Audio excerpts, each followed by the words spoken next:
Is there any sight more peaceful and satisfying than a lawn in a lovely garden? And the charm of a lawn is always enhanced by the simple, fresh faces of a few daisies. Gardeners don't like daisies, but children love them, and children are much more important. The easiest way to grow daisies in your garden is to be scrupulously careful to avoid doing any work.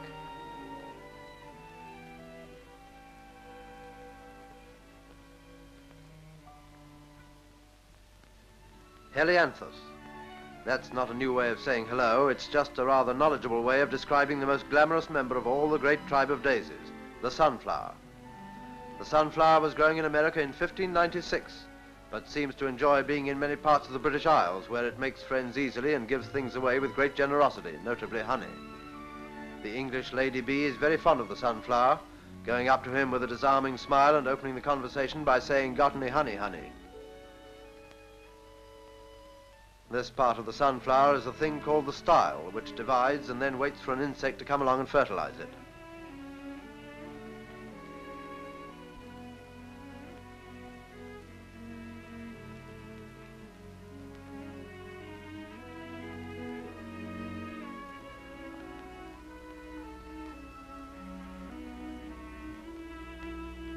Nothing happens, so it turns down and fertilizes itself.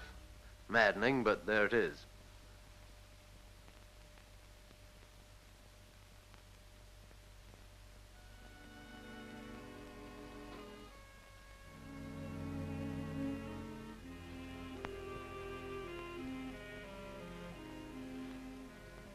As the head of the sunflower ripens, the outer florets, which contain the honey, develop first.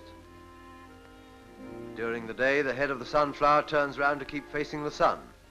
During the night, it swings over towards the east to be ready for a sunbathe first thing in the morning. With the passing of time, the head gets more and more like a sponge, until the sides are almost bursting. The outside petals ultimately curl up and die off. At this stage, the head is said to be fully ripe and sways heavily on the stem. It's not surprising. The seeds ripen and can be used for oil or bird seed. In parts of Poland and Russia, the citizens chew the seeds like chewing gum. Well, that's one outsized member of the big daisy family, but there are hosts of others in all parts of the world. Another native of North America is the coneflower.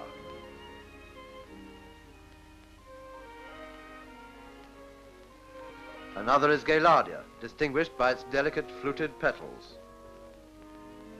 Mexico, naturally enough, is the home of the Mexican aster, not to be confused with the American aster which bloomed in the House of Commons. And in Far Eastern places like China and Japan, there is another daisy, smaller still, with long, slinky petals. This is called Senecio clivorum, which can be translated into something even more difficult in Chinese.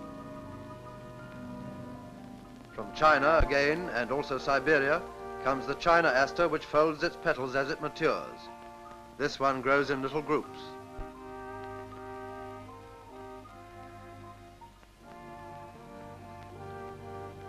In the Himalaya mountains, a very tough variety is found. This one is called pearly everlasting. It's this one that is frequently found in cemeteries, usually in a glass jar. Another variety of daisy comes from southern Europe. This one is called immortelle. Unlike most governments in those parts, it remains the same shape and color for many years. From Europe also comes the chamomile, of which there are many kinds, known variously as dogs, purple, and stinking.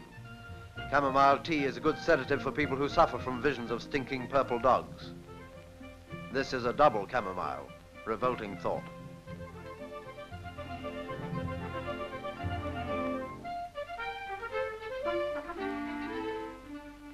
Then there are the dahlias from Mexico, which are really only a rather swanky relation of the daisy. And there are hundreds of varieties of dahlia. There's the sort of cactus type called Nagel's bijou.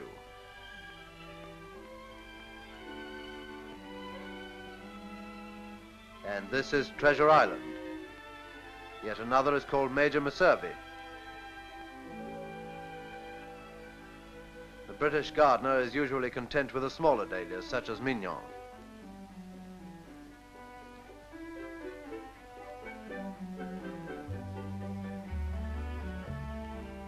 A less well-known member of this group is the colorette, with its double set of petals. And still in the dahlia class is Adele, with her head covered with soft petals.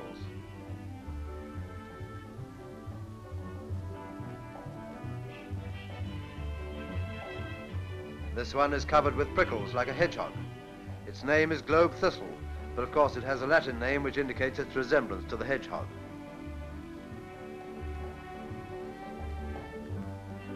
It seems as if the supply of daisy families is almost inexhaustible. Chrysanthemum maximum comes from the Pyrenees, where it grows in a wide range of colours. And from New Zealand and Australia, we have a tough little native called the Australian daisy, which probably annoys the New Zealanders who think it should be named after them. And now, what about the little English daisy? Oh no, it's a man playing golf. Ah, there's the daisy. By gad, sir.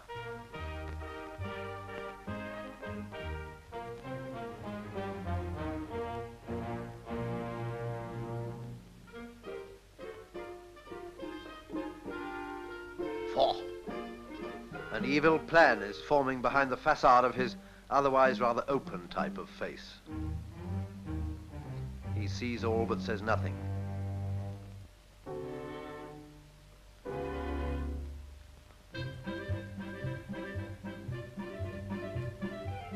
And Sir Rollo, not one whit abashed, goes back for another bash. You crafty old so-and-so.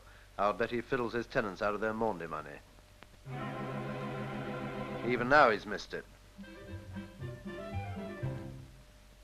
Don't be overconfident, sir. You'd better have the flag out, you know.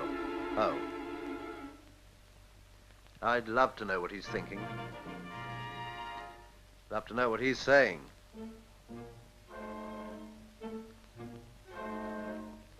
All right, Major, you've had your fun.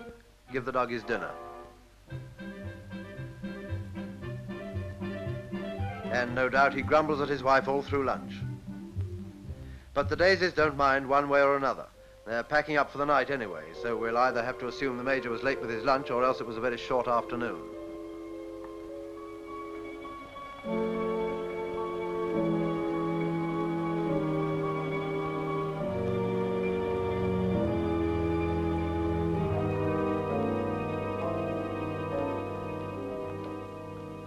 But this one isn't packing up. The daisy that had its head pulled off starts to grow again, so the Major is probably a military expert. This is something he failed to foresee. In the morning it grows another head, thus becoming the envy of the Major, who drank too much vintage port the night before to drown his irritation and now has a nasty hangover.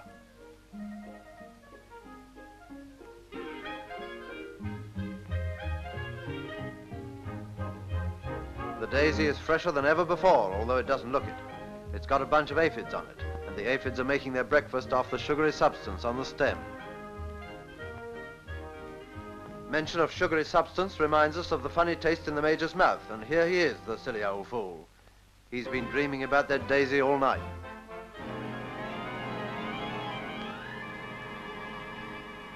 Ooh, doesn't he look cruel?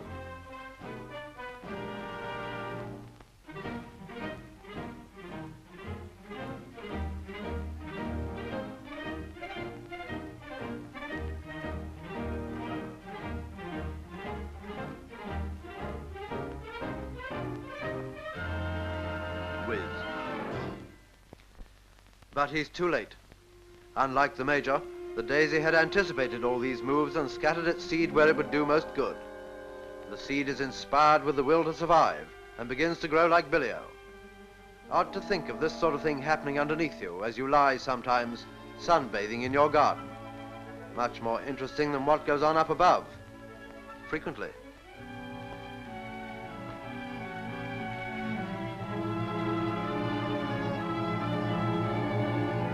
Ground level. At this stage it's only the tiniest midget of a plant, but it pushes on with much perseverance and perspiration and eventually comes up among the grass.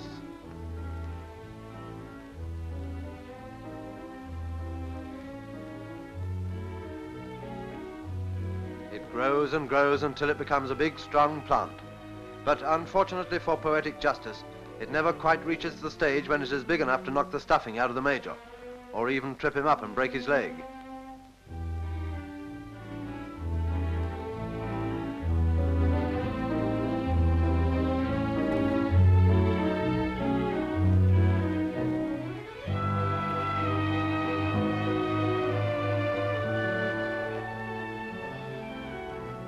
And presently the new flower appears, getting up supplies, so to speak, for the big battle.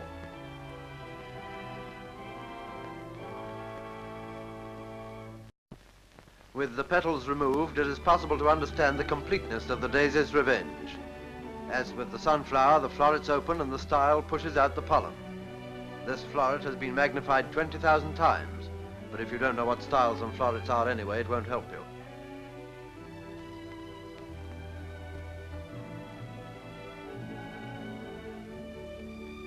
The next development is the falling of the leaves, and by this time the florets have all matured and the daisy seeds have been well scattered all over the lawn. And as so frequently happens in life, the gentleman who caused all the trouble is most annoyed about it. Recalling many a stern battle at Poona, the Major decides to mow them down.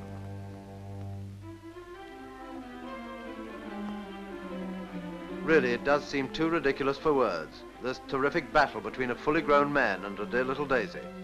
But upon my word, the Major's beginning to tire, although the daisy has a flesh wound.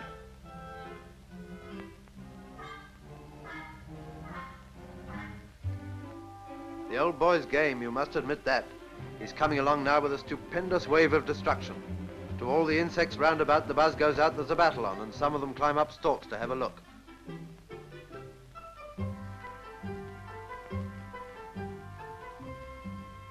Ah, now he's making a tactical error. He doesn't know it, but he's brushing the seeds into the ground, and that means he's going to get a beautiful new crop of daisies beside the old ones. Yes, he's getting it already. It makes you almost afraid to mow the lawn, doesn't it? Anyway, it's an excuse worth trying. Next time your wife asks you to mow the lawn, tell her you can't because you're afraid of the daisy's revenge.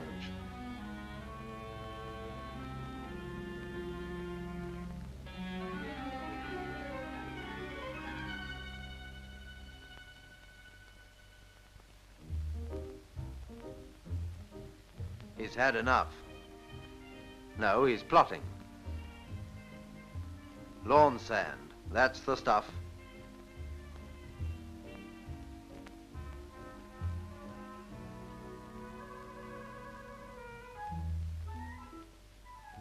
Pretty action he's got, hasn't he?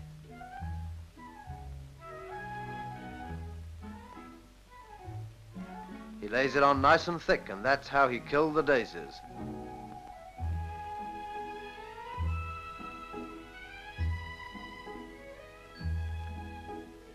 But an unexpected ally comes to the daisy's rescue in the shape of a shower of rain. The raindrops wash the sand off the daisies, and the daisies, which were not dead after all, but merely unconscious, recover and flower again.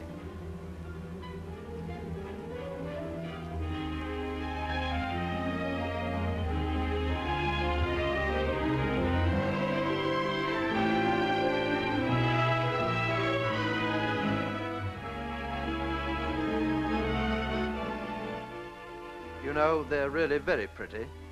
If they were as difficult to grow as orchids, people would go to an enormous amount of trouble to grow them. And they'd be very expensive. And lovely young ladies would be nice to ugly old gentlemen merely for the sake of receiving a daily daisy.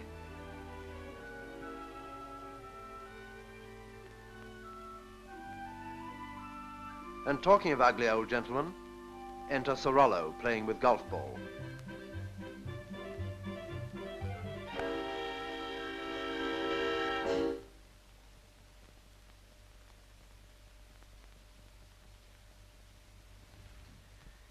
Isn't he strong?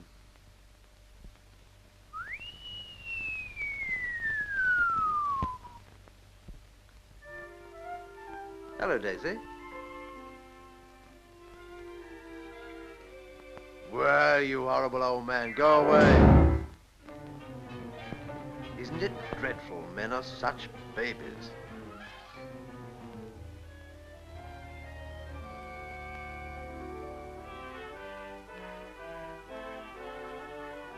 Yes, that's the best thing you can do. Drown yourself. But the little lady knows that you have to humour a man when he's lost his temper, so she brought him a pretty present. All right, darling, don't have any more to do with him.